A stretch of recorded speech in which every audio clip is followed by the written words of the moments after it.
Late last night, as protesters were thronging downtown Cairo to answer the call by General Abdel Fattah al-Sisi to come down to the streets and support him, the military called up about a dozen foreign journalists who were in Cairo and gave them the opportunity, told them to rush over and get onto a military helicopter so they could be flown over downtown Cairo to take a look at all of the protests that had been coming out in support of the Egyptian military and against the deposed president, Mr. Mohamed Morsi, who was removed from power about 3 weeks ago.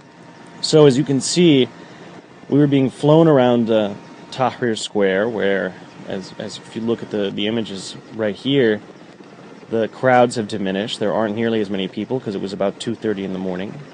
But you can see that there's still a lot of celebrating going on. This really captures a lot of the feeling of celebration that was in the square. So you can tell that there's really a party atmosphere, and at the Hadea Palace rally, there was actually a soundstage that was set up, so it was almost like a concert-type atmosphere. This was what the military wanted the foreign media to see. They wanted us to get the impression, and we did get that impression, that this is a very popularly backed military government, that the removal of Morsi was very popular.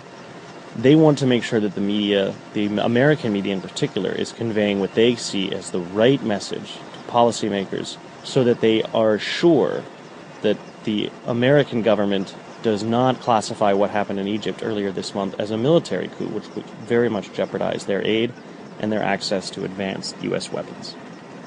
For the Wall Street Journal, this is Matt Bradley in Cairo.